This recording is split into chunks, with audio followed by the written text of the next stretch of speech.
Well, I must say one thing about World War I aviation enthusiasts. You have a lot of stick-to-itiveness. So our final speaker is Steve Suddaby. He's the past president of the World War I Historical Association, two-time winner of the Thornton D. Hooper Award for Excellence in Aviation History.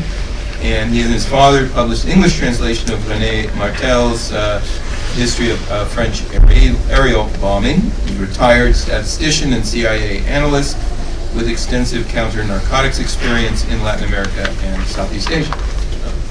With warfare in the 21st century, we have seen an aerial attack on New York City. We have seen an attempt to kill Saddam Hussein in the first day of the Second Gulf War. We have seen terrorist leaders hunted down and killed by drones. We have seen the Assad regime dropping chlorine gas from helicopters on civilians. All of these things had their first incarnations as ideas, not realities, in the First World War. So what we're going to talk about here is things that people conceived of doing, and perhaps even planned on doing, during World War I with aerial bombing, but which did not happen during the war. This is a history of events that never happened. Another way you might think of it is perhaps a science fiction look at World War I bombing. The picture here is my favorite picture from a World War I poster. World War I posters are absolutely amazing in a lot of ways. This one is my favorite. It's from the 4th Liberty Loan in 1918. It shows New York City in flames from both an aerial attack, and it's a little hard to see, but in the lower right there's a submarine in the New York harbor. The result is the city is in flames, and the Statue of Liberty is decapitated. This was an image in 1918 of what aerial warfare might do. Okay, so if we have a history of events that have never happened, we have headlines that were never printed. And I put on them years in which it might have occurred. Kaiser killed in air raid, 1915. Zeppelins dropped plague germs on British ports, 1916. Huns dropped poison gas on Paris and London, 1917. England withdraws from the war in wake of Zepp attacks, 1917. London firestorm kills thousands, December 1917. New York City attacked, 1918. Paris firebomb, Paris Hilton burned out. It could happen. September 1918. Finally, Germany violates armistice, Berlin bomb, 1918, November 1918. Okay, so we're going to go through this, actually like Jim Davila did. We're going to take particular topics and we're going to follow through them. The first idea that originated in World War I, but which did not happen during World War I, was the idea of victory through air power. The idea that if you get enough bombers of the right type, it will bring us victory. The first proponent of that we're going to discuss is Fregatten Captain Peter Strasser, who was the head of the German Naval Airship Division. He sent German Zeppelins over England to bomb it, and by August 1916, at that point they had been bombing it for 20 months. They'd been bombing England for 20 months. He felt that they were close to being able to drive England out of the war. He sent a memo to his boss, the head of the High Seas Fleet. The performance of the big airships has reinforced my conviction that England can be overcome by means of airships. In other words, we can make them hurt enough that they will willingly withdraw from the war. Essentially, he says, airships offer a certain means of victoriously ending the war. This was the 10th of August, 1916. 3 weeks later, the first German airship was shot down over London by an airplane, a fighter plane, equipped with brand new incendiary and explosive machine gun bullets. After the beginning of September 1916, a number of airships were shot down in quick succession. And although Germany continued raiding England with airships up through August 1918, really after September 1916, the airships were much more dangerous to their own crews than they were to the civilians in England.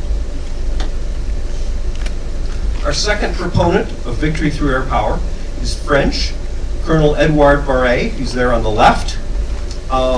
In October 1916, he advocated immediate reprisals on German cities for each Zeppelin raid and sub-outrage.